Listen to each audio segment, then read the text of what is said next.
ফ্ল্যাটটা অ্যাকচুয়ালি আমরা 2020 সালে আমরা প্রমোটিংয়ে দিয়েছিলাম নিতাই মজুমদারকে, মানে ওর প্রিয়তোষ মজুমদারকে, সতেরোপল্লীর সামনে বাড়ি। তো আমরা দীর্ঘ 5 বছর ধরে আমরা প্রতারণার শিকার। আমাদের 16/1 BN ঘোষাল রোড, ঠিক আছে।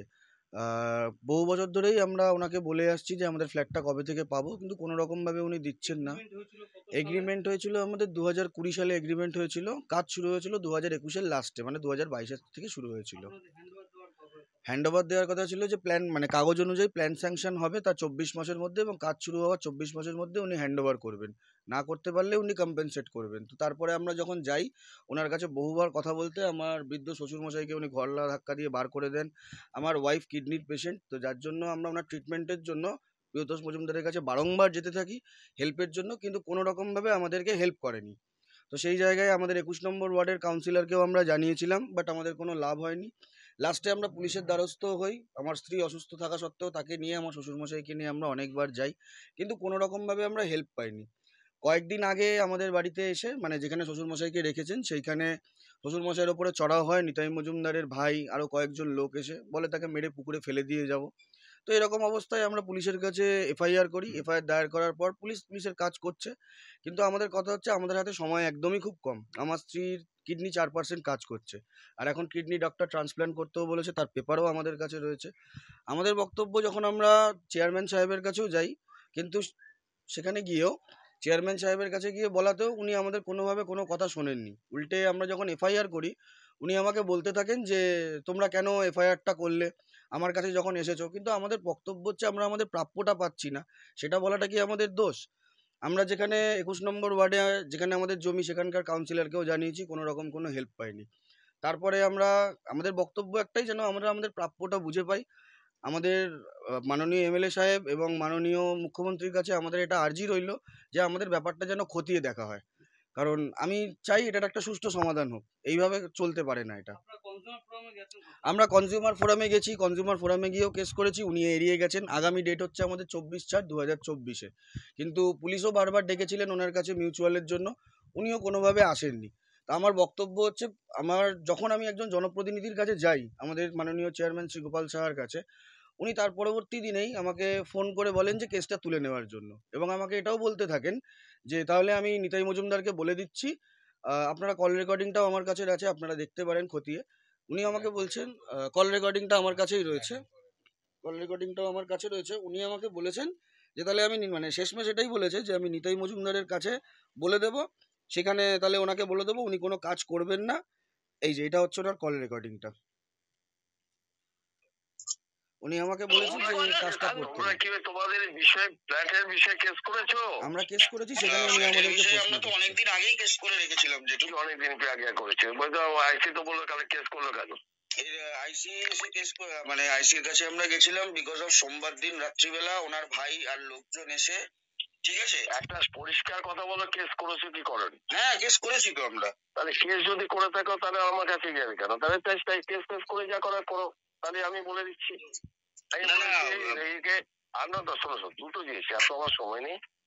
তোমার যদি কল রেকর্ডিংটা অনেকটাই বড়, আমি সংক্ষেপে লাস্টে শুধু তোমার অধিকার আছে, কিন্তু কেসও করবে। আমি শোনাচ্ছি আপনাদেরকে, ঠিক এই জায়গাটায় আমাকে বলছে, কি দেবো, মানে উনি মাপছেন না তো, উনি না মেপেই আমাদের বলে দিচ্ছি। আমরা তো শোনো, দুটো জিনিস, এত আমার সময় নেই। তোমার যদি কেস করতে হয় তা কেস করো না, কেস করো, তার তোমার অধিকার আছে, কিন্তু কেসও করবে।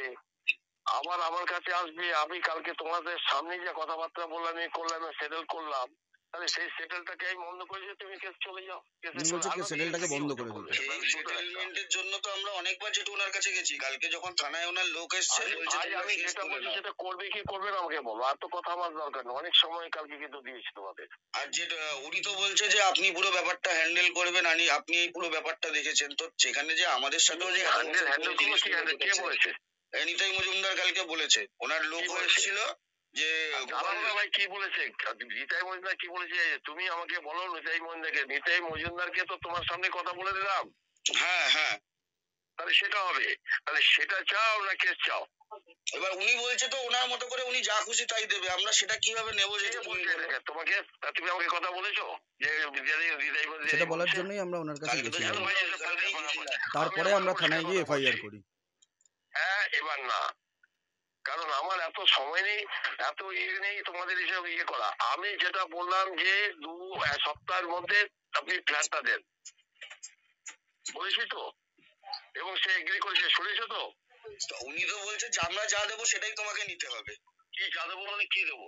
মানে উনি মাপছেন না তো, উনি না মেপেই আমাদেরকে এই বলছে জায়গাটাই তোমাদেরকে শোনা। এইটা দেবো। ছেড়ে দাও, শোনো ছেড়ে দাও। আমি অত আমার দরকার নেই। আপনি বলে দিচ্ছি, তুমি কেস করে যদি পাও সে কেস 10 বছর চলুক, 5 বছর চলুক। আমি কিন্তু তাহলে বিদায় গোয়েন্দাকে বলেছি, আমি যা বলেছি আপনি করবেন না, আপনার মতো আপনি করবেন, আমি বলে দিচ্ছি। ও আমার কি দরকার আছে? ওনার বক্তব্য হচ্ছে, আমি তাহলে নিতাই মজুমদারকে বলে দিচ্ছি। বিজেপি নেতা যেই এই আমার বিরুদ্ধে বলেছেন, তো এটুকু বলতে পারি, এরা মিথ্যা নিয়ে চলছে। মিথ্যে ছাড়া এদের কাছে এখন পশ্চিমবঙ্গে কিছু নেই। যেটা ঘটনা, এই যে সতেরোপল্লীর যে মাঠের সামনে কোনো বাড়ি হচ্ছে ইত্যাদি হচ্ছে, আমি চিনি না, তাদের সঙ্গে কোনোদিন আমার পরিচয় হয়নি। আমাকে যার কাছে যে পাঠিয়েছে, অর্পিতা দাস, যতীন দাসে থাকে, সেই বাড়ির যে বউ, তিনি একটা গুরুতর রোগে আক্রান্ত হয়ে আছেন। তার চলছে, কি বলে, ডায়ালিসিস চলছে। আমাকে বললো, জেঠু এরকম আমার বন্ধু, তার ডায়ালিসিস খুব কষ্ট হচ্ছে এবং তাদের একটা বাড়ি নিয়ে সমস্যা হচ্ছে, আমি তোমার কাছে পাঠাচ্ছি, তুমি একটু ওদের দেখে নাও, একটু দেখো। তাই বললাম, ঠিক আছে, অফিসে চলে যেতে বলো, আমি যাচ্ছি। অফিসে যাওয়ার পরে তাদের কাছে আমি সঙ্গে সঙ্গে, তারা ওয়েট করছিল, আমি ঘর ভর্তি হলো, তাদেরকে ডেকে নিলাম। সত্যি মেয়েটা যেখানে ডায়ালিসিস হচ্ছে সেখানে খুব করা রয়েছে, চিহ্নিত হয়ে আছে, খুব খারাপ লাগছিল। তখন সব শুনে বললাম যে একটি নিতাই মজুমদার নামে প্রমোটার, তাদের জমিতে বাড়ি করেছে, জমি নিয়ে বাড়ি করছে, বা পাশে আরেকটা জমি নিয়েছে, ইত্যাদি ইত্যাদি। তাদের যা দেওয়ার কথা ছিল ফ্ল্যাট, সেই ফ্ল্যাট আজ দিচ্ছি কাজ দিচ্ছি করে অনেকদিন ধরে ঘোরাচ্ছে। এই ছিল মূল ব্যাপার। তো আমি সঙ্গে সঙ্গে, আমার সত্যি মনে হলো যে আমার সেই সময় রোগ ভর্তি, যে এই কাজটা আমাকে আগেই করা দরকার। একজন অসুস্থ মেয়ে বসে আছে, আর খুব খারাপ লাগছে। আমি তার নাম্বার জোগাড় করে সেই নিতাই মজুমদারকে ধরি, এবং সব আমাদের সামনেই সব বসে কথা হলো যে আপনার কি এই আছে, আপনার কাছে তো এই পাওনা কথা, ফ্ল্যাট পাওয়ার কথা, ইত্যাদি ইত্যাদি, কেন দিচ্ছেন না? উনি অনেকগুলো দেখা গেল, করোনা হয়েছিল, মুখ হয়েছিল, সে মুখ হয়েছিল। আমরা এখন আসল কথা বলুন, কবে দিচ্ছেন? বলো, আমি এর মধ্যে দিয়েছি। কটা ফ্ল্যাট ওরা পাবে? বলে 2টো ফ্ল্যাট পাবে। বললাম, তাহলে কবে দেবেন? বললো, একটা রেডি হয়ে গেছে, আরেকটা এই কিছুদিনের মধ্যে। যেমন একদম স্পেসিফিক ডেট বলুন, একটা যদি রেডি হয়ে থাকে। আরে আমি 7 দিন বলছি। বললো, আমি 7 দিনে করে দেবো। তাহলে 7 দিনে করে দেবেন, 2টো ফ্ল্যাটই কিন্তু 7 দিনের মধ্যে হ্যান্ড ওভার করে দেবেন, এটা আমি আপনাকে বললাম। তুমি সেটাকে করলেন, কি বলে, এগ্রি করেছেন, এবং ওরাও আমার সামনে বসে শুনে ওরা খুশি হয়ে চলে গেল, তাহলে যান 7 দিনের মধ্যে পেয়ে যাবে। তারপরে যেটা ঘটনা ঘটলো, হঠাৎই তার পরের দিন আবার সেই থেকে, কি বলে, প্রমোটারের ওখান থেকে আমার কাছে এবার তারা ফোন করলো যে আবার পুলিশ নিয়ে আমাদের কাছে এসছে। আমি, কেন? না, এই তো আমি তো বলেছি আবার পুলিশকে নিয়ে এসছে, মুকেশকে নিয়ে এসছে। তাই বললাম, তো এই তো আমার কাছে আর কি জানা নেই। তো ওরা কেস করেছে, আমার, তার কেস করে যদি থাকে তাহলে আমার কাছে আসলো কেন? আমি স্বভাবতই, যে আমার কাছে পাঠিয়েছে তাকে আমি ফোন করলাম যে তুমি যাদেরকে পাঠিয়েছো তারা যদি কেস করেই থাকে তাহলে আমাকে গিয়ে তো বলবি যে কেস করেছে। কেস যদি করে থাকে, কেসের ওপর আমি যাব না, কেন আমার যাওয়া উচিত নেই। আইনের পথে চলবে। আমি তখন সেই আমার যে মেয়েটি যে আমাকে রেখেছিল, সে বলল, জেঠু একটু ধরো, আমি কনফারেন্সে নিচ্ছি। সেই কনফারেন্সে নিয়ে ওই রোহন বলে যে যে আছে, ওই মেয়েটির হাজব্যান্ড, তার সঙ্গে কথা হলো। আমরা, ভাই তোমরা যখন আমার কাছে এলে, কেস যদি করে থাকো তাহলে আমার কাছে গেলে কেন? কেসের ওপরে তো, কোর্টের অর্ডারে বা কোর্টের তো বাবদে আমি ওপরে নই। যদি এমন হয় যে তোমার এই কথা হয়েছে, তুমি বলে হ্যাঁ সব সব হ্যাঁ। আচ্ছা, সব যদি তাই হয় তাহলে হয় কেসকে তোমাকে তুলতে হবে, আর নয়তো এটাকে মানতে হবে। না মানে ব্যাপারটা হচ্ছে অমুক যাতাবত। আমি শেষ কথা বলেছি যে সোজা কথা, কেস করলে আমি যে কমিটমেন্ট করেছি, ওর থেকে কমিটমেন্ট নিচ্ছি, ওসবের মধ্যে আমি থাকবো না। কেস কেসের মতো চলবে, কেসের যার সিদ্ধান্ত হবে। কিন্তু তোমাদের উচিত হয়নি যে ওদিকে কেসও যাবে, আবার এখানে কোথাও চেয়ারম্যানের কাছে আসবে, কারোর কাছে এসে আবার সেই ইয়ে করবে। এটা ঠিক হয়নি, আমি এটা পছন্দ করি। দেখুন, কামারহাটি সারা কামারহাটি জুড়ে যা যা হচ্ছে এবং যেভাবে দুর্নীতির সাথে আপোস করা হয়েছে, সেইভাবেই আমার মনে হয়েছে গোপাল সাহা দুর্নীতির সাথে আপোস করতে চেয়েছে। এবং আমরা দেখতে পেয়েছি যে যখন তাদের একটা এগ্রিমেন্ট হয়েছিল 24 মাসের, তারপরে প্রায় সেটা 40 মাস হতে চললো। তো আমরা ইন টার্মস অফ ল এইটুকু জানি যে এগ্রিমেন্ট ফেল মানে একটা কম্পেনসেশন বিয়ার করতে হয়। সেই কম্পেনসেশনটা যে ভিকটিমকে বিয়ার করতে হবে এটা আমরা জানতাম না। ভিকটিমকে বিয়ার করতে হচ্ছে গোপাল সাহা যখন ফোন করে ভিকটিমকে থ্রেট করছে। একজন লোকাল পৌরপ্রধান, একজন জনপ্রতিনিধি, তার কাছে যখন এনারা গেছিলেন, রোহনদা আমার দাদার মতো হয় এবং আমার সাথে দীর্ঘদিনের পরিচিত। তো তারপরে আমার এসে বললো যে আমি এরকম যাওয়ার পর এই কনসিকুয়েন্সেসগুলো ফেস করেছি। এই কনসিকুয়েন্সেসগুলো একটু ইয়েটা খোলো, 1 মিনিট। এবার ভালো করে রেকর্ডিংটা রেকর্ডিংটা শুনলে রোহনদা বলেছে, রেকর্ডিংটা ভালো করে শুনুন। তোমরা কি তোমাদের বিষয়ে ফ্ল্যাটের বিষয়ে কেস করেছো? ফ্ল্যাটের বিষয়ে আমরা তো অনেকদিন আগেই কেস করে রেখেছিলাম। যেটি অনেকদিন আগে করেছে, বলতো আইসি তো বললো তাহলে কেস করলো কেন? এর আইসি এসে কেস মানে আইসির কাছে আমরা গেছিলাম বিকজ অফ সোমবার দিন রাত্রিবেলা ওনার ভাই আর লোকজন এসে, ঠিক আছে, একটা পরিষ্কার। আচ্ছা, এটা ফার্স্ট পয়েন্ট। ফ্ল্যাটের বিষয়ে কেস করেছো, একটা এগ্রিমেন্ট ফেল হয়েছে, 24 মাসের এগ্রিমেন্ট ফেল হয়েছে। প্রোমোটার সেখানে যিনি ল্যান্ডলর্ড তাকে গলা ধাক্কা দিচ্ছেন, সেই জায়গা থেকে দাঁড়িয়ে চেয়ারম্যান প্রশ্ন করছে যে তোমরা ফ্ল্যাটের বিষয়ে কেস করেছো, এটা কি চেয়ারম্যানকে তারা অ্যান্সারেবল?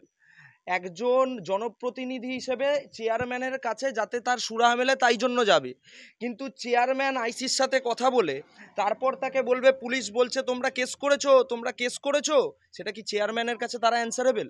এটা প্রথম প্রশ্ন। আচ্ছা, কথা বলো, কেস করেছি কি করেন? হ্যাঁ, কেস করেছি তো আমরা। তাহলে কেস যদি করে থাকো তাহলে আমার কাছে গেলে কেন? তাহলে কেস করে যা করার করো, তাহলে আমি বলে দিচ্ছি। আমরা তো শোনো, দুটো জিনিস, এত আমার সময় নেই। তোমার যদি কেস করতে হয় তা কেস করো না। আচ্ছা, উনি বলছেন যে আমার সময় নেই, তোমরা কেস করেছো, তাহলে আমার কাছে এসছো কেন? তাহলে যদি এই সেটেলমেন্টটা পৌরপ্রধান গোপাল সাহা আগে করে দিতেন তাহলে তো নিশ্চয়ই এখানে কেস হতো না। তাহলে তারা তাই জন্যই তারা তাই জন্যই কোর্টের দ্বারস্থ হয়েছে এবং তারা তাই জন্যই কেসটা করেছে। আর তারপর উনি বলছেন, তারা যখন ভিকটিম তার প্রত্যুত্তর দিচ্ছে, তখন বলছে আমার সময় নেই অত শোনার। আচ্ছা, তারপরে শুনুন।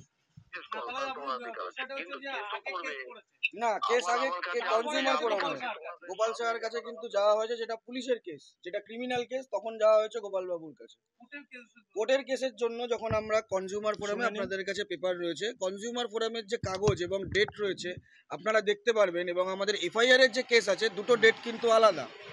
আমরা গোপাল সাহার কাছে গেছিলাম একটাই কারণে, যাতে জিনিসটার সমাধান হয়। উনি কিন্তু আমাকে সেখানেও সমাধান করেননি।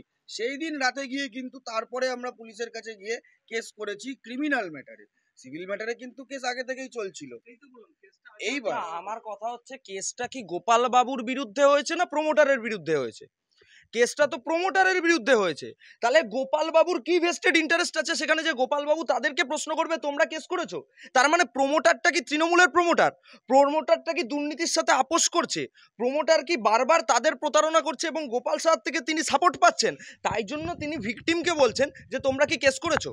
এটা হচ্ছে আমার প্রশ্ন, স্পেসিফিক্যালি এই জায়গায় আমার প্রশ্ন। দেখুন, আমরা সবাই ল অ্যাবাইডিং সিটিজেন, আপনাকেও যেমন কনস্টিটিউশন মেনে কাজ করতে হয়, আমাদের সকলকে কনস্টিটিউশন মেনে কাজ করতে হয়। একজন প্রতারণার শিকার যদি হয়, তার জন্য মহামান্য আদালত আছেন এবং বিচার ব্যবস্থা আছেন। সেই বিচার ব্যবস্থার কাছে গিয়ে যদি কেউ কোনো প্রশ্ন রাখেন, তাহলে সেটা কি তৃণমূলের কাছে সব থেকে বড় অপরাধ? এইটা হচ্ছে আমার মূল বক্তব্য এবং মূল প্রশ্ন। হ্যাঁ, নিশ্চয়ই। না, কেস করেছেন একদম। আচ্ছা, তাহলে প্রমোটার যদি প্রতারণা করে সেখানে চেয়ারম্যানের সমর্থন থাকবে। আইনের দ্বারস্থ হয়ে গেল। হ্যাঁ নিশ্চয়ই আইনের দ্বারস্থ তো হয়েছেন তারা। বড় জিনিস প্রমোটার এটা তার বলেছে আগে পুলিশের সামনেও। না না এক মিনিট, এফআইআর যখন হয়েছিল তখন গেছিল কনজিউমার ফোরামে কেস করার আগে তো গোপাল বাবুর কাছে তারা যাননি। তারা তো কেস মানে কনজিউমার ফোরামে কেস হওয়ার আগে ওই এফআইআরটার পরে গোপাল বাবুর কাছে গেছিল। গোপালবাবু কি কোনো হুমকি দিয়েছে ওনাকে? নিশ্চয়ই, এবার আমি আপনাকে দেখিয়ে দিচ্ছি, এটা করো, এবার শুনুন ভালো করে কথাগুলো শুনুন। সেটেল করলাম, তাহলে সেই সেটেলটাকে আমি বন্ধ করেছি, তুমি কেস চলে যাও, কেসে চলে আলো তো কেসে কি হতো? সেটেলমেন্টের জন্য তো আমরা অনেকবার যেটু ওনার কাছে গেছি। কালকে যখন থানায় ওনার লোক এসছে বলছে আজ আমি যেটা বলছি সেটা করবে কি করবে না আমাকে বলো, আর তো কথা আমার দরকার নেই, অনেক সময় কালকে কিন্তু দিয়েছি তোমাদের। আর যেটা উনি তো বলছে যে আপনি পুরো ব্যাপারটা হ্যান্ডেল করবেন, আপনি এই পুরো ব্যাপারটা দেখেছেন, তো সেখানে যে আমাদের সাথেও যে হ্যান্ডেল করবো কি হ্যান্ডেল, কে বলেছে? নিতাই মজুমদার কালকে বলেছে, ওনার লোক এসেছিল যে ভাই কি বলেছে? নিতাই মজুমদার কি বলেছে? তুমি আমাকে বলো নিতাই মজুমদারকে তো তোমার সামনে কথা বলে দিলাম। হ্যাঁ হ্যাঁ, তাহলে সেটা হবে, তাহলে সেটা চাও না কেস চাও? আচ্ছা বলছে নিতাই মজুমদার কি বলেছে জানি না, তার মানে উনি প্রমোটারের কথা শুনবে না, উনি এক পক্ষ দেখে বিচার করবে। নিতাই মজুমদারের সাথে যে কথা হয়েছে হুম সেটা সেটা জানি না, বললো পরিষ্কার স্বীকার করেছে জানি না, পরিষ্কার বললো। একাধিকবার আপনাকে এই ভয়েস রেকর্ডিং এ দেখিয়ে দেবো। দিন যখন আমরা থানায় গেছিলাম সেখানে পুলিশ যখন আমাদের নিতাই মজুমদার প্রমোটারকে ডেকেছে এবং পরের দিন 29 তারিখ সকালবেলায় পুলিশ যখন ইনভেস্টিগেট করতে গেছেন প্রভাকর বাবু, তখন উনি কি করেছেন সেই মুহূর্তে সবার সামনে বলেছেন যে আমার ব্যাপারটা গোপাল বাবু হ্যান্ডেল করছে, আমার ব্যাপারটা গোপাল বাবু হ্যান্ডেল করছে। দেখুন আমরা সেই একটা প্রশ্ন, যে পুলিশের ম্যাটার গোপালবাবু হ্যান্ডেল করছে মানে বোঝা গেল না বিষয়টা। যেহেতু পুলিশ ইনভেস্টিগেট করতে না, আমি গেছে, যেহেতু পুলিশ আমরা 28 তারিখ রাতে যেহেতু এফআইআরটা করেছি, তখন তার পরের দিন সকালে 29 তারিখ সকালবেলা যখন পুলিশ গেছিলেন নিতাই মজুমদারের সঙ্গে কথা বলতে এবং বলেছিলেন যে আপনি থানায় এসে কথা বলুন, উনি বারবার বলেছেন আমি এই ব্যাপারে কোনো কথা বলবো না, আমার সাথে গোপাল সাহার কথা হয়ে গেছে, আমার সাথে গোপাল সাহার চেয়ারম্যান সাহেবের কথা হয়েছে, আমি এই ব্যাপারে তোমাদের সাথে কোনো কথা বলবো না, যা ব্যাপার হ্যান্ডেল করার উনি হ্যান্ডেল করবেন। কি কারণে? আমার প্রশ্ন সেই জায়গাটাতে কি কারণে? সেই কথাটাই এবার আমি তাহলে মূল যে কনক্লুশন আমি সেখানে আসি। এইখানে পরিষ্কার বোঝা যাচ্ছে এবং অডিও রেকর্ডিং থেকে পুরোপুরি বোঝা যাচ্ছে যে এর সাথে দুর্নীতির সাথে গোপালবাবুদের দল আপোষ করেছে। এবং দ্বিতীয় কথা হচ্ছে আজকে যে ঘটনাটা ঘটেছে, অর্থাৎ এই নিতাই মজুমদার, গোপাল সাহা এবং তারপরে আপনি জিজ্ঞেস করলেন যে পুলিশের সাথে কিভাবে গোপালবাবুর সম্পর্ক, সাধারণতভাবে আমরা সারা পশ্চিমবঙ্গ জুড়ে দেখতে পাচ্ছি তৃণমূলের সাথে কিভাবে পুলিশের সম্পর্ক। তৃণমূল যদি এ টিম হয়, পুলিশ তৃণমূলের বি টিম হয়ে গেছে এখন। গোপালবাবুদের কথায় তৃণমূলের কথা স্থানীয় প্রশাসন চলে। তো দেখুন গোপাল সাহা যদি যুক্ত না থাকে তাহলে গোপালবাবু কেন ফোন করে ভিকটিমকে বলবেন? গোপালবাবু তো তার আগে এটা সেটেলমেন্ট করতে চাইবেন। এবং তার আরেকটা বড় প্রশ্ন সেটা হচ্ছে যে এগ্রিমেন্ট হয়েছে, অর্থাৎ 60-40 রেশিওতে এগ্রিমেন্ট হয়েছে, তাহলে 40% যে ভিকটিম তার পাওয়া উচিত, কারণ তার অনুযায়ী সে 40% পায়। তো সে 40%-এর জায়গায় তাকে বলা হচ্ছে আমরা একটা 1 BHK ফ্ল্যাট দেবো। এই সেটেলমেন্টে রোহনদাকে বলা হয়েছে আমরা একটা 1 BHK ফ্ল্যাট দেবো আপনাকে। তাহলে এই রকম সেটেলমেন্ট মানে আর যে 3টে ফ্ল্যাট ছিল সেই 3টে ফ্ল্যাট কি গোপাল বাবু পাবেন? আর একটা ফ্ল্যাটের 1 BHK কি তারা পাবেন?